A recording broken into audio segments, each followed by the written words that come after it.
లక్ష్మణ, ఈ అరణ్యమున ఎవరో మునివర్యులు తపస్సును ఆచరించుచున్నారు, వారిని దర్శించున్నారు. అలాగే దయా.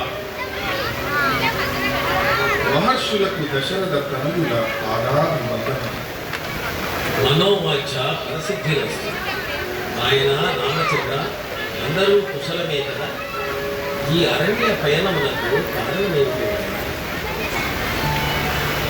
పితృవాక్య పరిపాలన బుద్ధులై అరణ్యవాసమునర్చుచున్న మమ్ములను లంకాధీశుడైన రావణుడు తన మాయతో సీతను అపహరించి లంకకు తీసుకెళ్లాడు.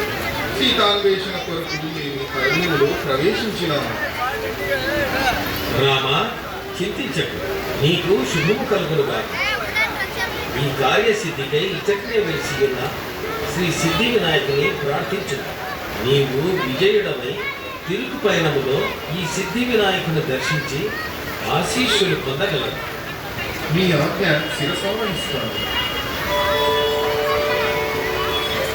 ఏకదంతం మహాకాయం తప్తకాంచన సన్నిభం లంబోదరం విశాలాక్షం వందేహం గణనాయకం సర్వవిఘ్నహరం దేవం సర్వవిఘ్న వివర్జితం సర్వసిద్ధిప్రదాతారం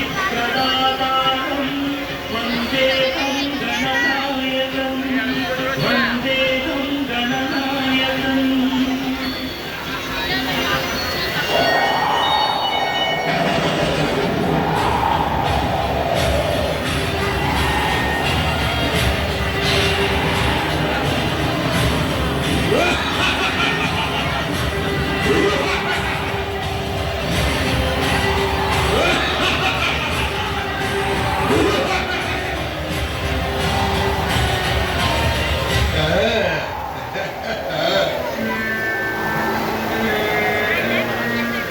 దశరథనందన రామ, దేవదానవ యక్ష గంధర్వ కిన్నర కింపురుషులను ఓడించి అజేయములైన వరములను